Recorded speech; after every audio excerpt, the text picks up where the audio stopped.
Bueno, buenas noches a todos, a todas y a todes. No, mentira, a todos nomás. Ya por ley, solamente a todos. Quiero agradecer en primer lugar al Bastet Club por la invitación, la gentil invitación, y también al Partido Libertario Peruano por cedernos este espacio. Es importante siempre que tengamos este tipo de reuniones, así sean grupos pequeños, medianos, grandes, no importa, porque siempre vemos caras conocidas, caras por conocer, nos identificamos, vemos que somos más de lo que el enemigo dice que somos realmente. Podemos identificarnos con quienes nos relacionamos, quienes más piensan como nosotros, qué ideas podemos recoger, qué cosas podemos aprender, ¿no? Tal vez podríamos estar nosotros ahorita sábado con los amigos, tomando las chelitas, pero ustedes son los diferentes, porque están acá buscando tal vez aprender un poco, si es que me permiten, humildemente, traducirles algo de lo que he podido recoger en estos últimos tiempos, meses, años. Bien, el día de hoy quiero hablarles acerca de la batalla moral. Seguramente ya han escuchado el término de la batalla cultural, es un término mucho más popular. Yo no vengo a tratar de cambiar el mundo y decir, no, ya no utilicemos ese término, vamos a usar el mío, sino que es otra mirada, no es una crítica a la batalla cultural realmente, sino es otra mirada, es otro aporte que puede hacernos repensar o ver qué estrategia podemos utilizar. El término de la batalla cultural viene de Alemania, de cerca de 1870. El término que se utilizaba era Kulturkampf, que significa literalmente batalla cultural. Recientemente, en la actualidad, en época contemporánea, es muy utilizado, sobre todo por personas que son afines a nuestras ideas, ya sea liberal-libertaria, libertaria, anarcocapitalista, conservador, paro-libertario. Y uno de los grandes referentes de este término es Agustín Laje, el argentino, que incluso ha desarrollado la idea en libros, en ponencias, en exposiciones. Yo no vengo a criticar a Agustín Laje porque he tenido la oportunidad de conocerlo y el pata es un tigre. Él es incluso un año menor que yo, él tiene 34 y sabe más que una persona de 500 años si es que pudiera llegar a tenerlos. Estuve en un masterclass que dio él para un grupo pequeño de 25 o 30 personas y no había el autor que alguien pudiera citarle que él no hubiera leído. Es un pata muy entendido, pero a pesar de ya la fama que ha tenido, la reputación que tiene desde temprana edad, es un pata humilde, centrado, sencillo, siempre dispuesto a conversar con cualquier persona y aportar algo. Así que no voy a tener la osadía de criticar el término que Agustín Laje utiliza como batalla cultural, sino tal vez dar un aporte distinto de lo que podemos emplear nosotros. Primero, tenemos que partir por tratar de entender lo que es la cultura. Es un término no tan fácil de identificar, en realidad. Hay diferentes interpretaciones, hay diferentes definiciones. Yo les traigo tres que tienen diferentes significados. Tal vez ustedes han escuchado otras más. Podemos pasarnos toda la hora hablando de qué significa, qué no significa, pero les traigo tres que tienen significados distintos de lo que puede representar la palabra cultura, y que es precisamente donde identifico que hay una falla en el término batalla cultural.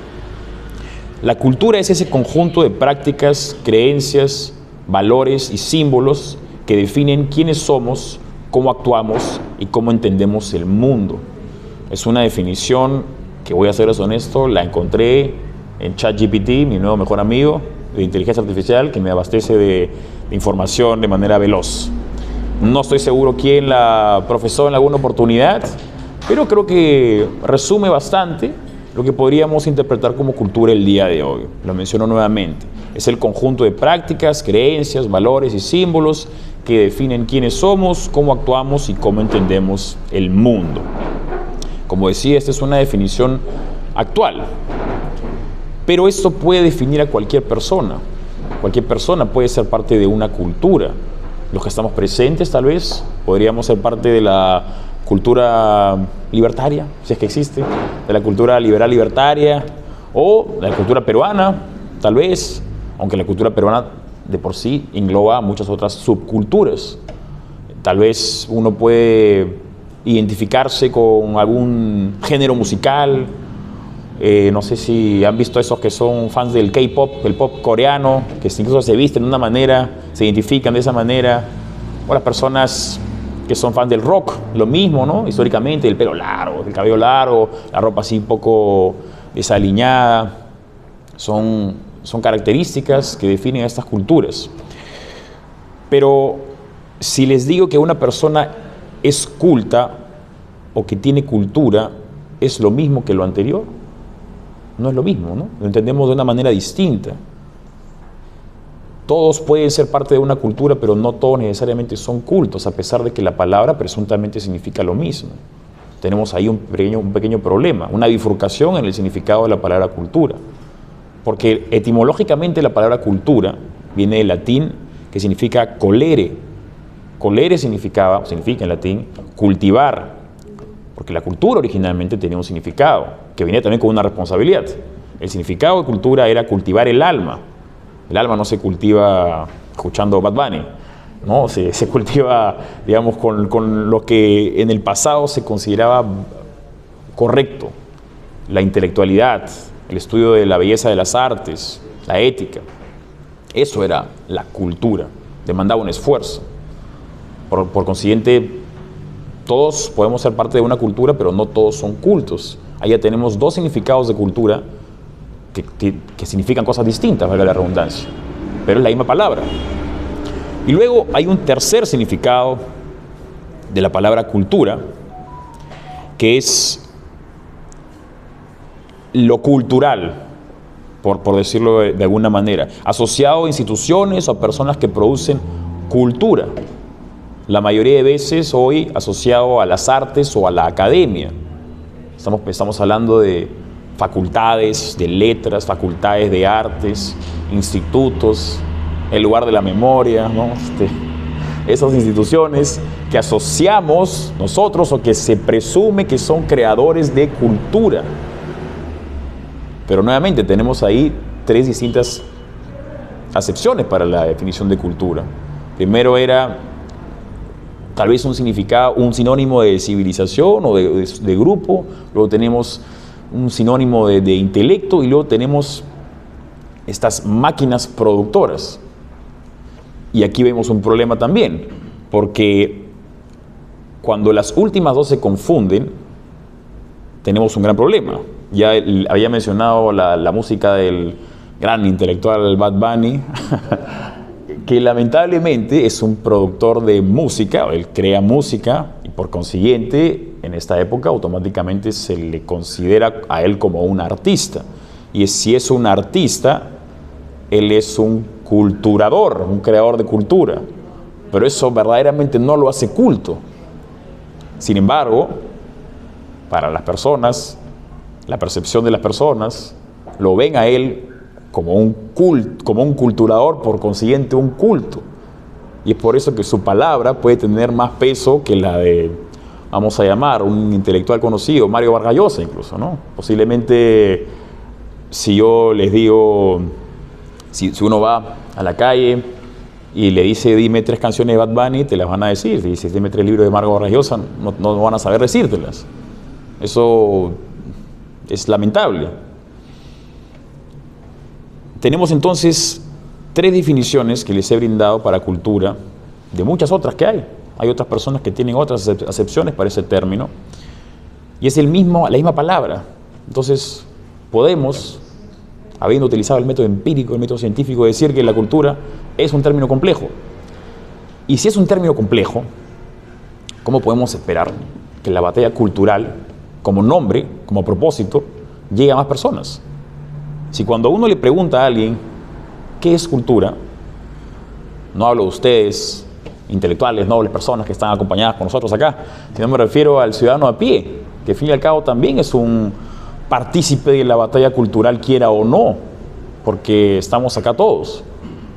Si le preguntas a un ciudadano promedio qué cosa es cultura, te va a decir, o sea, es tipo cuando vinieron los españoles y no van a saber qué decirte. O sí, es tipo cuando vas a otro país y no tienen la capacidad para lograr una definición. Si no logran ellos definir lo que es cultura, ¿cómo puedes entonces tratar de sumarlos a una batalla cultural si ni siquiera comprenden el concepto mismo de lo que están haciendo?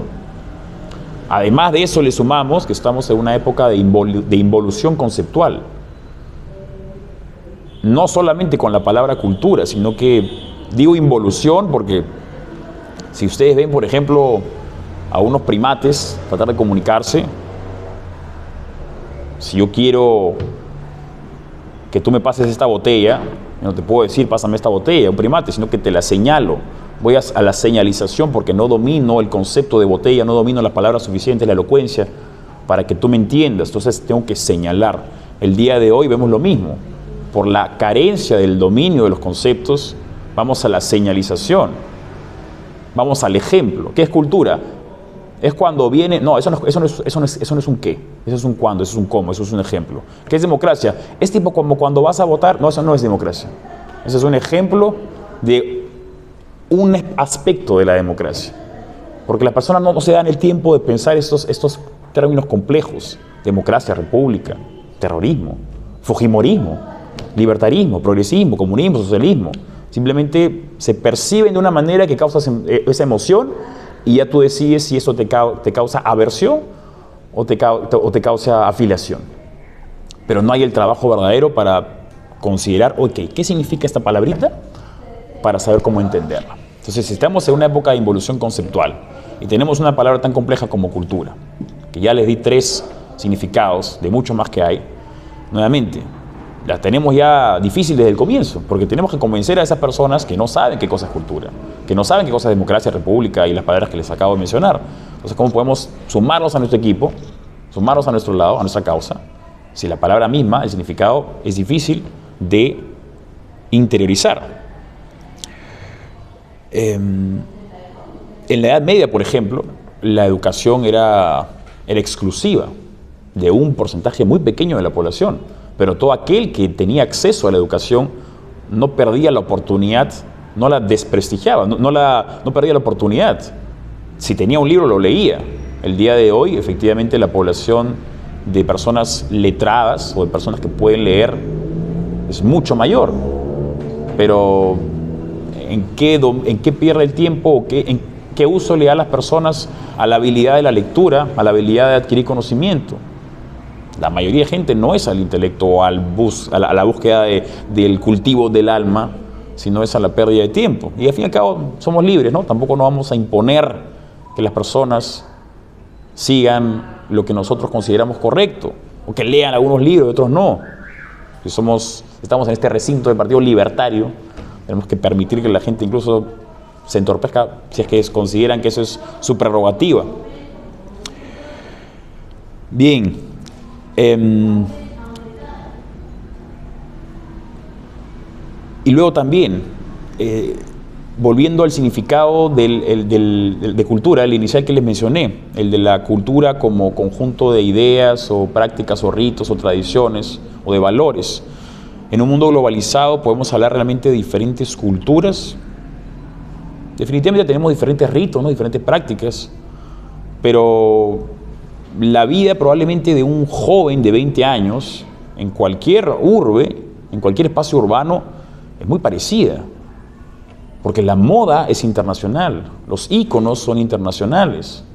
Probablemente, volviendo a Bad Bunny, si viene Bad Bunny a Perú, al estadio San Marcos, que está ahorita clausurado, pero si lo reabren, va a ser igual que si Bad Bunny va a Japón o a España. La diferencia va a ser tal vez en la manera en la que nos transportamos, con quiénes vamos, si se toma chelita o no se toma chelita, tal vez acá vendan canchita, tal vez en Japón la gente come sushi, no sé, sabe Dios. Son diferentes ritos, pero al fin y al cabo la moda, la costumbre o la cultura misma es muy parecida. Entonces, el problema está en que se ha desasociado a los valores de la cultura, porque solamente se considera que la cultura es la moda, lo nuevo. Hemos quitado a los valores que tradicionalmente eran parte de la cultura, eran tradicionalmente parte de lo que nos unía como un grupo cultural, para que reemplazarlo netamente por aquello que se considera valioso. Y hoy lo que es valioso es la moda, es lo nuevo, es lo que brilla. Con eso quiero pasar ahora a la importancia del sentido de la pertenencia, porque está muy interrelacionado con el tema de la cultura. Todos los seres humanos tienen una necesidad profunda de sentirse parte de algo más grande que ellos mismos. Esto es natural, instintivo. Somos seres gregarios, como no tan distintos a los mamíferos cuadrúpedos, que también buscan estar en manadas o en jaurías, porque se sienten más protegidos. Hay un beneficio que sacan los seres humanos en las interacciones sociales, como esta que estamos acá. Tal vez si fuera solamente yo con una sola persona, no tendría tanto sentido, no tendría tanto peso. Si somos más, nos sentimos más unidos, más fuertes. Lo mismo con las familias. Erich Fromm, que es un filósofo alemán, él decía: esta necesidad de pertenencia es inherente a nuestra naturaleza y se manifiesta en diferentes áreas de nuestras vidas, como la familia, la comunidad, la religión o el grupo social al que pertenecemos. Pero ¿qué pasa si vivimos en una sociedad donde la familia está destruida, donde la comunidad está destruida, donde la religión está destruida? Te quedas con tus amigos, pero amigos con quienes interactúas menos gracias a lo digital. En el pasado había un mayor valor por las relaciones de amistad, porque no eran tan constantes como son el día de hoy. Todos tenemos grupo de WhatsApp, que estamos con los amigos del trabajo, con los del colegio, con los del barrio, con los de la pichanga, etc. Y tienes constantemente esas interacciones, pero que no terminan de tener el mismo efecto que una interacción personal, en físico. Entonces, finalmente, tenemos a un grupo, a una generación, al menos que se está construyendo, que no tiene el sentido de cultura como se concebía en el pasado, basado en los valores, sino simplemente está basado en la moda, en lo nuevo. No tiene tampoco una familia, porque las familias están siendo destruidas.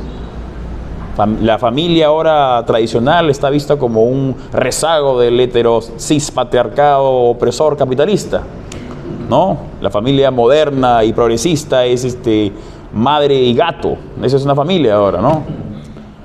Y lo mismo la religión, por supuesto, destruida, porque no, ser religioso es ser de la Edad Media, así como uno encuentra en las redes sociales, ¿no? Los valores conservadores son de la Edad Media, dicen, ¿no? Como si la Edad Media hubiera acabado en el 2019, porque todos estos valores tienen 15 minutos. Luego, Erich Fromm, también este filósofo alemán, que me gusta mucho citarlo, hablaba en el sentido de las pertenencias de experiencias orgiásticas que no tienen nada que ver con el sexo. ¿Ya? Él decía lo siguiente: es un estado de completa entrega y conexión con el mundo que puede lograrse a través de diversas actividades y experiencias, como la creación artística, la contemplación de la naturaleza, la empatía hacia otros seres humanos o incluso a través de una profunda conexión espiritual. Esto solía ser la experiencia orgiástica, pero si eliminamos la familia, la religión, la sociedad, si eliminamos incluso el contacto interpersonal, físico con otras personas, ¿qué nos queda? ¿Cómo se logra el sentido de pertenencia en el 2023? ¿Cuál es la experiencia orgiástica hoy en el mundo digital? Y lo que puedo encontrar yo, que podría ser una respuesta, es la validación a través de las redes sociales. Uno crea contenido desesperadamente para tener ese like, ese me gusta, ese compartir, ese comentario. Y lo digo porque a mí me pasa. Cuando yo hago un TikTok y tiene éxito, digo: oh, qué rico, ya está llegando a 100,000 seguidores. Digo: oh, qué placer me causa, me siento mejor. Y cuando no llega, digo: ¿qué ha pasado? Y todo el mundo es gris y quiero llorar. Me pasa, lo sé porque me pasa. Sé por qué me pasa. No voy a enajenarme de esta situación. Pero hay una fórmula para lograr tener más seguidores o más vistas en TikTok o más me gusta. Veamos cómo se está tirando esa fórmula para lo estúpido, lo ridículo. El contenido que hago yo me toma a mí una cantidad de tiempo de chamba, de investigación, de preparación. Yo no me paro a mover el totó y hacer un bailecito, ¿no? Como Mark Vito. Pero que hace un video de 15 segundos y tiene 5 millones de vistas. Pero vemos entonces cómo esta fórmula se está volviendo más entorpecida, más ridícula.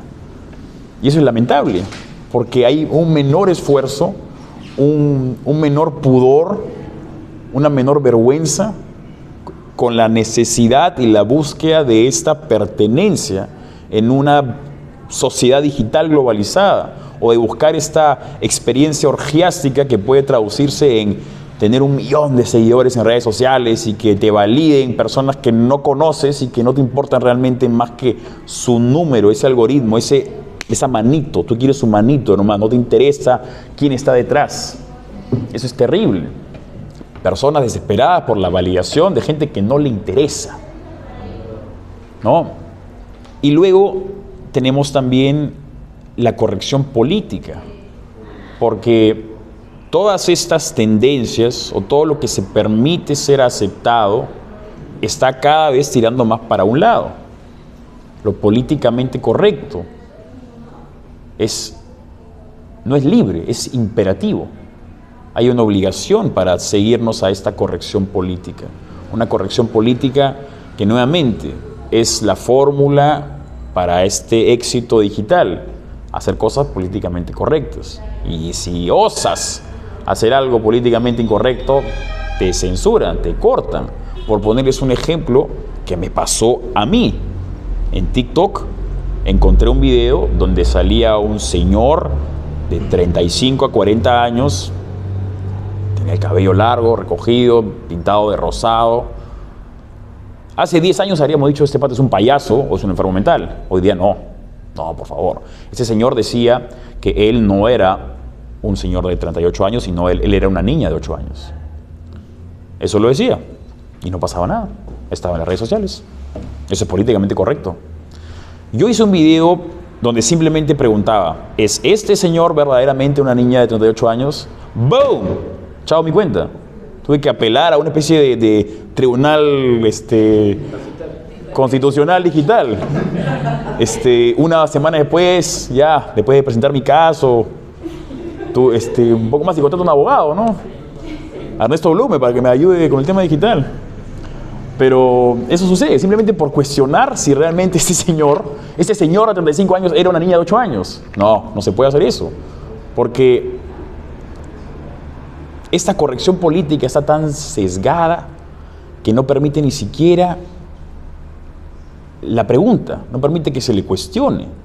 Preguntar es transfóbico, preguntar es homofóbico, preguntar es racista, es clasista, es xenofóbico.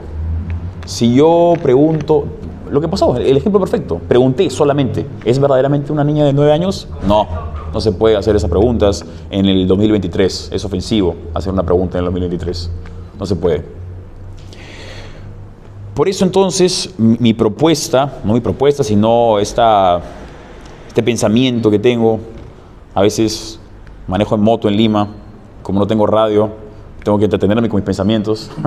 Entonces comienzo a hacer estas interrogantes de: ¿es la batalla cultural verdaderamente el mejor nombre que podemos ponerle a esta batalla que estamos haciendo? Entonces digo, puede que el mejor término sea batalla moral, porque moral, si bien también es un término complejo, es un término más sencillo. La mayoría de personas saben que la moral es la decisión entre el bien y el mal. Y si sabemos quiénes son las personas que consideran que tu bien es también su bien, podemos identificar quiénes están de nuestro lado y quiénes están del otro. Porque en batalla cultural, a una persona que no domina lo que significa la palabra cultura, va a decir: aguanta, ¿quién estamos peleando? ¿Cuáles somos? ¿Perú-Chile? ¿Cuál es la pelea acá? ¿No? ¿Es geopolítica? ¿Es partidaria? ¿Es racial? ¿Es etaria? Genera esa confusión. No quiero nuevamente, no le digan a Agustín Laje que estoy criticando su término, ¿no? Pero nuevamente, ¿no? Considero que tal vez batalla moral es un término más accesible, más fácil de difundir, más fácil de llegar a más personas. Porque además, si se dan cuenta, la batalla cultural es un término que solamente usa la gente de derecha. La gente de izquierda, por decirlo, ni la utiliza. No estoy seguro por qué, tal vez sea porque es una forma de minimizar a quienes estamos de este lado, ¿no? Como diciendo: no hay batalla acá, yo ya gané. No, esto no es. Como diciendo: compadre, tú ya perdiste. O es una forma de negar siquiera que hay una batalla. No lo utilizan. Lo mejor que ha hecho el progresismo es hacerle creer a las personas que el progresismo es el estado natural del ser humano. que uno nace siendo progresista. Y su engaño tiene sentido, no tiene sentido, pero es fácil de creer. Y es que los seres humanos somos evolutivos, ¿no? Porque vamos evolucionando. Buscamos siempre maneras para mejorar, buscamos siempre mejoras. Estamos buscando cómo llegar del punto A al punto B de una manera más corta. Eso es parte de nuestra naturaleza. Si no, no estaríamos acá, porque finalmente la supervivencia no está dada para el más inteligente, el más fuerte, sino aquel que se adapta mejor al cambio. Quien se adapta mejor al cambio es el que puede evolucionar. Entonces, eso es lo que decía Charles Darwin, pero ahora para los progresistas, que logran convencer a la población de que progreso es lo mismo que moda y que la novedad, que cualquier avance que surja, indiferentemente de quién lo postule, pero si lo postula una minoría autopercibida como victimizada, entonces definitivamente tiene que ser un avance y una señal de progreso, entonces debe ser considerada como tal.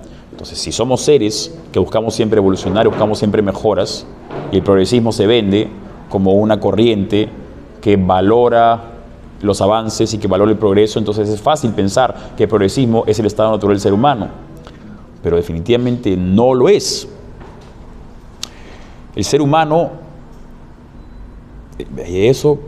el progresista es un perenne adolescente. Esto acá también lo desarrolla Agustín Laje en su libro ¿El idiota? ¿Cómo se llama el libro? Exactamente, Generación Idiota. Habla del adolescentrismo. Yo creo que el progresista es un perenne adolescente, porque todos hemos sido adolescentes, nadie se escapa de la adolescencia. Todos sabemos que en esa etapa, que a veces puede durar hasta los 18, últimamente parece que dura hasta los 38, ¿no? Los nuevos adolescentes no quieren madurar. La etapa adolescente es esa en la que uno se revela con la autoridad, con las reglas que el mundo les ha presentado. La autoridad del adolescente está representada por sus padres, por sus profesores, por el sistema, por las reglas, por el gobierno, etcétera. Y en parte está bien, es de cierta manera saludable porque permite a uno cuestionarse lo que hay a su alrededor, permite a uno esa curiosidad natural de ver si lo que tiene a su alrededor es lo correcto o las reglas que se han establecido para sí misma son las mejores. Pero finalmente, con la madurez, uno termina o debe, al fin y al cabo, reconciliarse con la norma, con el sistema, porque ese es el sistema que nos ha permitido llegar hasta donde estamos hoy. La civilización tiene 6.000 años de existencia, los Homo sapiens tienen 250.000 años de existencia, y ha sido en parte porque sabemos que se debe respetar ciertos códigos. El progresista, al ser un perenne adolescente, piensa que él es el nuevo Mesías, es el nuevo Salvador. Para el progresista vivimos en el año 60 después de Foucault, después de la obra de Foucault, o vivimos en el año 5 después de Sagasti, que no vivimos en el año 2023. Está convencido de que recién con su presencia, recién con su aparición en este mundo, es que el mundo realmente va a cambiar. Todo lo anterior, no, es una porquería. No, todo lo anterior es nefasto. Tenemos que rechazarlo. Y llegan al punto ridículo de rechazar tanto todo lo anterior que consideran que una manera de liberarse es incluso lo decente. Concierto de Lady Gaga donde ella le mete el dedo a su baterista para que vomite en público. ¿Por qué?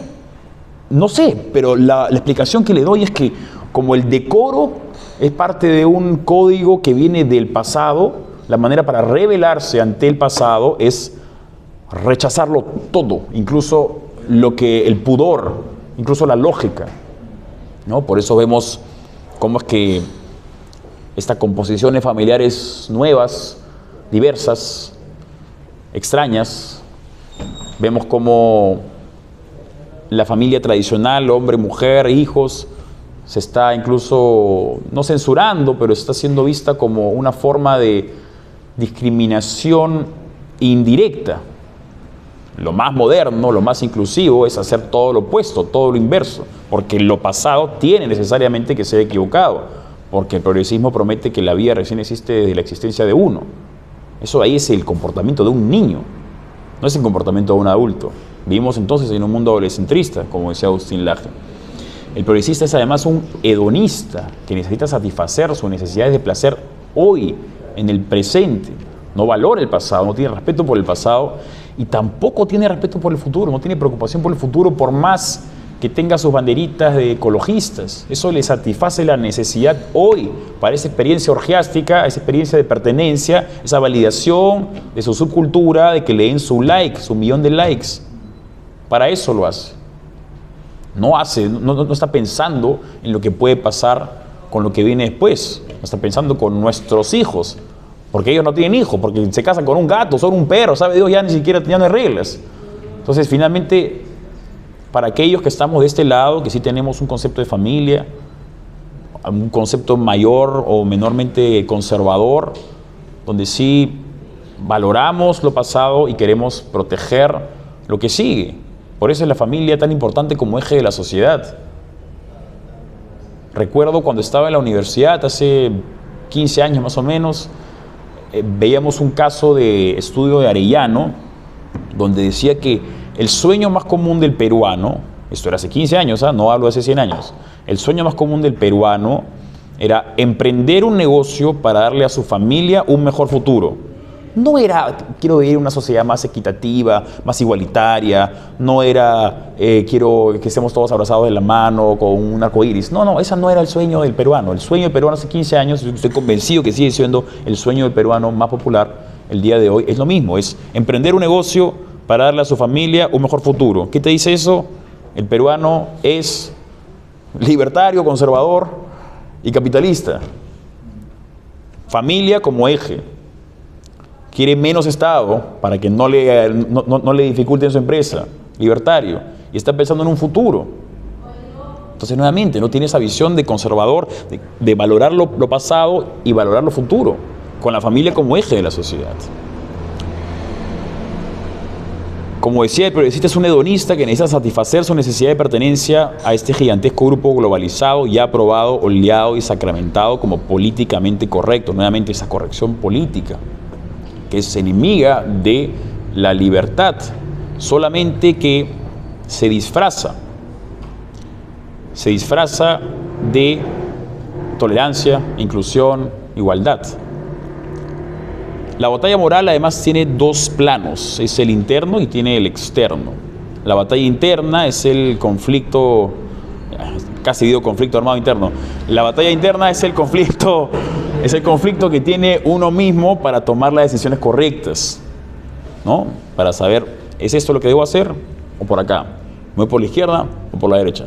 Por la derecha siempre, obviamente, ¿no? Pero, la batalla externa es la que estamos luchando. Una vez que ya sabes cuáles son tus valores, tus convicciones, la batalla externa es la ejecución de la batalla interna. Ver quiénes piensan como tú, ver qué cosa es lo que está en juego ahora. Los otros están promocionando, tenía que apuntar, promueven muerte, daño, mentiras. Pero todo en nombre de la tolerancia, la inclusión y la igualdad. Si tú, por ejemplo, un chocolate conocido, ¿ya? Todos sabemos que el chocolate es rico, pero es malo. Pero obviamente no vas a venderlo como, oye, prueba este chocolate, te va a engordar y tu insulina se va a ir al techo. Nadie lo va a comprar. Entonces te la venden como, oye, este chocolate es energía, ¿no? Es poder, es juventud. Entonces ya, te la crees y te lo compras. Lo que está haciendo con el progresismo es lo mismo. Agarran veneno, porque al fin y al cabo es eso lo que es la ideología de género, este concepto errado de que las personas pueden ser otras cosas y por consiguiente podemos permitir que los niños a temprana edad sean hormonizados o pasen por un procedimiento quirúrgico irreversible. Eso es daño, eso es veneno. Pero le ponen una etiqueta, inclusión, tolerancia, igualdad, entonces la gente la compra. Mientras tanto, como decía, ellos no toleran a quienes piensen como ellos, o sea, profesan tolerancia, inclusión e igualdad, pero ellos no toleran a quienes no piensen como ellos, los excluyen de la conversación y se atribuyen privilegios y derechos, rompiendo todo orden de igualdad que ellos mismos dicen profesar. La batalla moral es la lucha entre el bien y el mal. ¿De qué lado estás tú? Muchas gracias.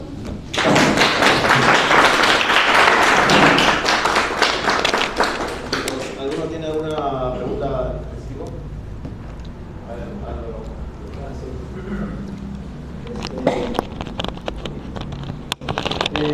Pancho, tú mencionaste acerca sobre la batalla moral.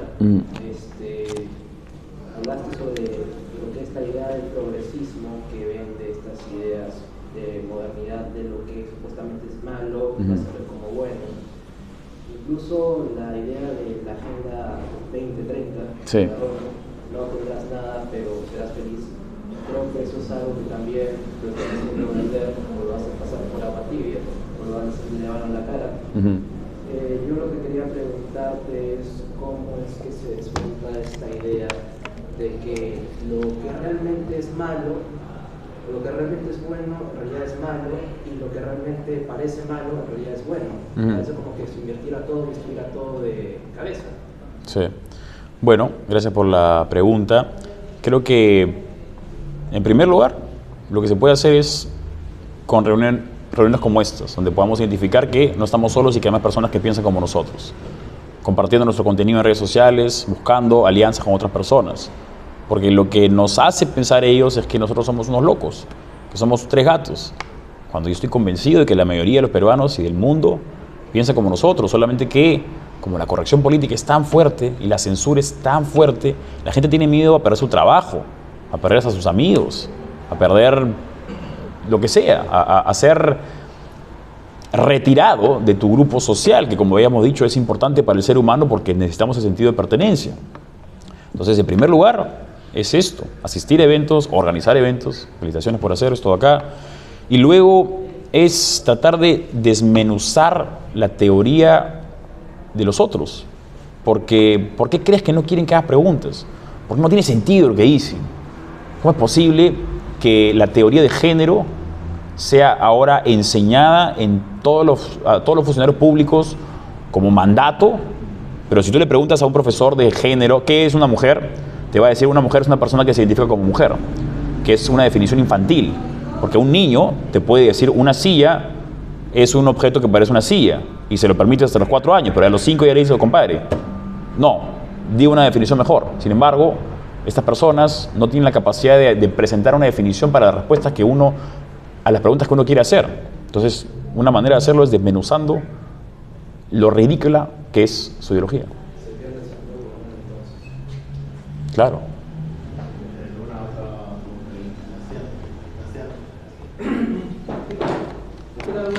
Te felicito por Gracias. la ponencia. Y bueno, primero, felicitarte en el sentido también de que te animes a posicionar un poco al NAGE, porque, o sea, siempre es bueno valorar lo que él nos aporta, pero digamos, en un ambiente democrático, creo que es valioso también cuestionar a nuestros maestros, ¿no? O sea, es algo sano, y en ese sentido te felicito también. Valoro mucho que incluyas este término. Creo que la batalla moral sirve un poco más para las personas que, digamos, no están tan metidos en la academia, porque claro, me da un marco de lucha para poder dar la batalla cultural también, o sea, lo que la gente tiene por batalla cultural. Y en ese sentido creo que es importante que la gente de a pie también tenga este marco digamos, de dónde agarrarse, porque como tú dices, se puede confundir, dirá qué se está discutiendo, entonces es valioso, pero también es valioso, creo yo, que continuemos. Yo estudio ciencia política en la PUC, entonces yo ahí estoy, creo que tú conoces a Joaquín, somos Sí.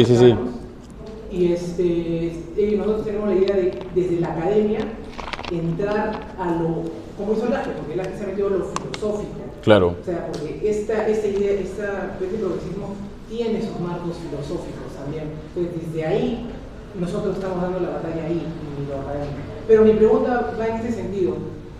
No sé, bueno, de repente si sabes que en Europa y en otras partes del mundo hay un fenómeno que algunos denominan los rojipagos, que son gente de izquierda que, digamos, de alguna manera critica incluso al propio progresismo. Te pongo un ejemplo puntual.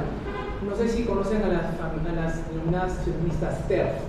Claro. Son aquellas feministas, claro, que reivindican el sexo para poder, digamos, hablar de la mujer como sujeto político, porque creen que la teoría queer, sí, todo este progresismo destruye a la mujer como sujeto político. Uh-huh. Ellas valoran el sexo como para las variables antropológicas. Sí.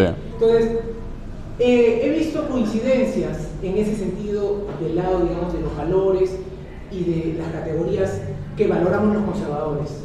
Entonces, ¿tú crees que sería inteligente, teniendo a colación un término de Maquiavelo, la razón de Estado, pero aplicado a hacer una alianza, quizás entre ellos y, digamos, todo el grupo que el AGE propone como patriotas, tradicionalistas, libertarios, liberales y conservadores, hacer una alianza al menos momentánea, efímera, para poder dar una especie de batalla contra el progresismo? Porque, ojo, el progresismo no solo está en la izquierda, o sea, hay liberales progres también. Uh-huh. O sea, liberales, bacán, pero que, digamos, están en el o sea, apoyan a las progresistas. Te digo, por ejemplo, Gloria Álvarez. Gloria Álvarez. Entonces, no te digo, o sea, mi pregunta es, ¿tú consideras que sería inteligente o es peligroso para nosotros unirnos con ellos, al menos de manera momentánea? El enemigo de mi enemigo es mi aliado. Si esta persona no te alías tú con ella, se aliará el otro con ella. Entonces es mejor tenerla a nosotros. Mira en el Congreso lo que está pasando. Los fujimoristas están aliados con Perú Libre, de cierta manera, ¿ya? ¿Por qué? Porque si no salían ellos con Perú Libre, salían los progresistas, los caviares. Pues entonces, es, al fin y al cabo, si bien esa es una batalla moral, una batalla cultural, es una batalla política también. Y para ser político hay que ser un poco pendejo, ¿ya? Lo que significa que es ser un poco pragmático, realpolitik, ¿no? No solamente estar cegado, no, solamente yo y la gente que no esté en contra del aborto se vaya de mi casa. No, pues, o sea, yo también, al fin y al cabo, tengo que entender que la única persona que piensa exactamente a mí soy yo, no hay otro. Entonces, o me clono o acepto que hay personas que no piensan exactamente igual que yo y busco cuáles son las afinidades que tengo con esa persona. Entonces sí, yo sí creo que hay alianzas que se deben hacer.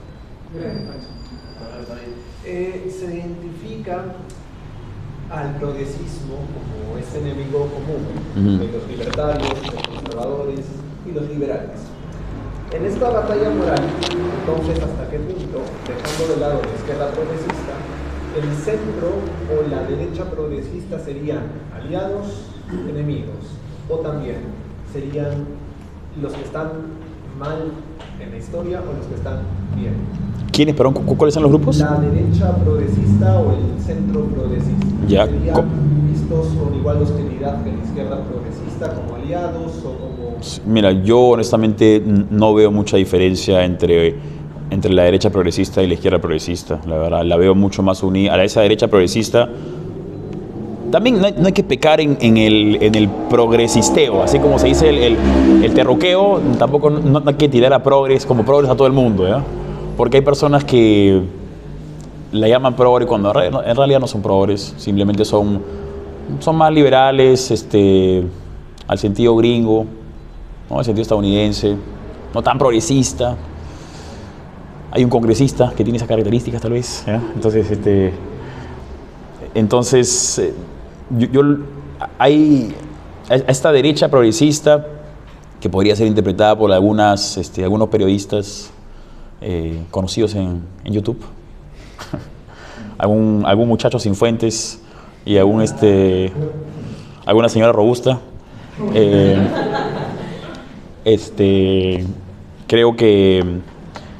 Yo creo que ellos tienen mucho más similitudes con la izquierda progresista que con una derecha conservadora, liberal, libertaria.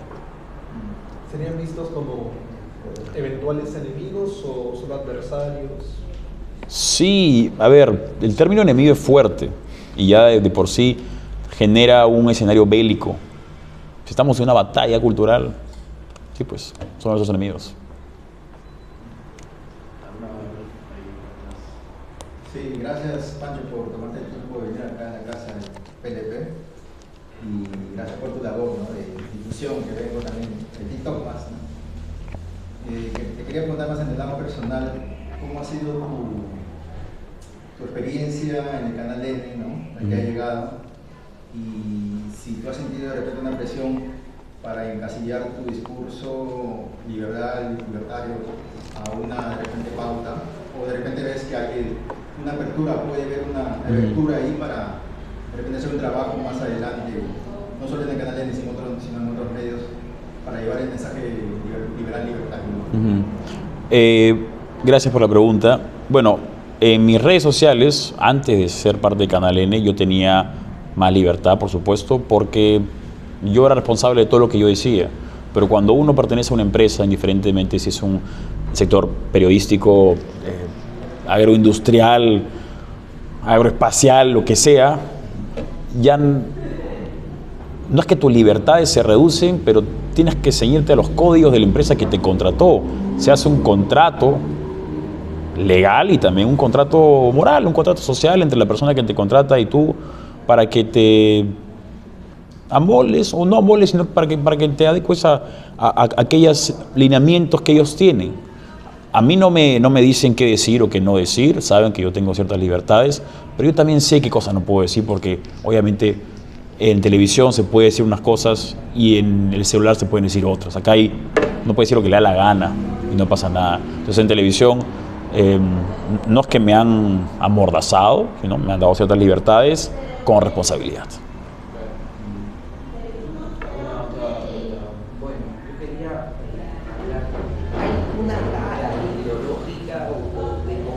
Acerca de la democracia. Yo veo que hasta periodistas que tienen una línea más de derecha, por ejemplo, cuando hay votaciones en el Congreso, se ponen a renegar y no dan una alternativa. Entonces, ¿cómo hacer que la gente entienda que lamentablemente, lo que usted decía hace un rato, ¿no? En el Congreso ahorita estamos jugando un partido con la que la gente no se siente muy identificada? Lamentablemente esos son los jugadores que tenemos, ¿no? Tenemos dos bancadas o tres que son las que deciden todo, porque siempre la izquierda va a tirar para la izquierda, la derecha va a tirar para la derecha. Lamentablemente así no nos gusta esta Acuña, esta Fracción Popular, y Podemos, no, pero ellos son a la derecha. Yo digo, las bancadas de centro, las carlistas, más que todo, son las que lamentablemente deciden todo. Y ahí veo que salen a renegar. ¿No? Es como que estamos jugando un partido y la gente critica a sus jugadores o está pensando en el partido de bien. ¿Cómo hacer que la gente se identifique más con unos congresos y su bancada, sus ideas, ¿no? Bien, yo creo que ahí, mira, yo soy partidario de no convocar elecciones porque me parece un capricho ridículo. Yo creo que esta percepción de 90% de desaprobación del Congreso es nuevamente porque es políticamente correcto odiar al Congreso. Si le preguntas a una persona en la calle, ¿apruebas o desapruebas la gestión del Congreso? ¡La desapruebo! Ok, ¿cómo se llama el presidente del Congreso? Dime cuántas bancadas hay, dime 5 congresistas, no sabe. Entonces, ¿esa persona tiene realmente la capacidad para decir si aprueba o desaprueba la gestión del Congreso? No la tiene. Sin embargo, ese es el 90% del público al que van para preguntarle si desaprueba o desaprueba el Congreso. Lo que pasa es que tienes a unos voceros que son populares en redes sociales y que te dicen, el Congreso es una mierda, la política es una mierda. Entonces, bueno, si él dice, yo también quiero ser parte de este carro que ya está avanzando, que ya está oleado y sacramentado como políticamente correcto odiar el Congreso, porque si no me van a decir, oye, no seas tarado, ¿cómo vas a apoyar el Congreso? Qué iluso eres, no te das cuenta que te están estafando. No. Y lo otro que hay que recordar es que el día de las elecciones, cada elector solamente puede votar por 2 personas. En el mejor caso, tú solamente pusiste a 2 congresistas en el Congreso. En el mejor caso, porque puede que la bancada por la que votaste ni siquiera salió. O votaste por 2 candidatos y solamente salió 1. Entonces, el día 1, el 29 de julio, tienes a 128 congresistas por los que no votaste. Y en un Congreso tan bifurcado, tan separado, fragmentado como este, que comenzamos con 10 bancadas, tenías a 128 congresistas por los que no votaste, tenías a 9 bancadas por las que no votaste. ¿Cómo es posible que un Congreso a ti tenga alta aprobación? Nunca va a tener alta aprobación porque esa es la democracia. Todos estamos pensando, qué idiotas, cómo este Congreso es una porquería. El que votó por A dice que el Congreso es una porquería porque odia a Z. El que votó por Z dice que el Congreso es una porquería porque odia a A. Los dos odian al Congreso, pero por razones opuestas. Porque están convencidos de que su voto fue el correcto y convencidos de que el voto ajeno fue el incorrecto. Hay nuevas elecciones, vamos a tener el mismo Congreso. Eso es uno. Y lo otro es que al no haber una reelección de congresistas, Tenemos cada 5 años a personas improvisadas, que hay una curva de aprendizaje. Tenemos entonces a personas no políticas en políticas. Algunas personas dicen que eso es excelente, pero al fin y al cabo también se necesita políticos en política. Porque si no, tienes a improvisados que no saben expresarse, que no son elocuentes, que no transmitan las ideas, que no tienen un concepto correcto, adecuado, suficiente acerca del reglamento del Congreso, de la Constitución, del Poder Judicial, de la separación de poder, del Estado de Derecho. Entonces, ¿una persona así verdaderamente nos sirve? No. Perdón, yo me tengo que ir en breves, así que última preguntita, si podría ser, por favor. Sí. Justo hablaste de las cuestiones filosóficas, ¿no? Que sustentan o respaldan toda esta idea progresista, ¿no? ¿Tú conoces o sabes cuáles son estos principios, pensadores o ideas que llevan al progresismo? Sí, tienes a Gramsci, que fue el que dijo que él fue un visionario, digamos, lamentablemente, pero él estaba convencido de que la batalla política estaba en la cultura. En ese caso, la cultura como espacio, ¿no? O sea, la discusión, dominar la cultura, dominar la academia, dominar la industria cinematográfica, el teatro, las facultades de letras. Dominar eso, porque si en el día a día, en el hábito, tú ves estas maneras de pensar como naturales, tú vas a suponer que eso es lo correcto. Y él, y ahí el loco pervertido de Foucault, que decía que los pedófilos eran incomprendidos de la sociedad y que los ladrones también eran incomprendidos de la sociedad. Esos son dos grandes, debe haber más, ¿no? También tienes a John Money, que fue el que un poco ideó la teoría de género, y otro pervertido antes que él, que también hacía experimentos con bebés para ver ese de ahí, que hacía experimentos con bebés para ver sus orgasmos, ¿ya? Entonces, esos son los precursores del progresismo, de la ideología de género. Bueno, chicos, un aplauso. Sí, gracias.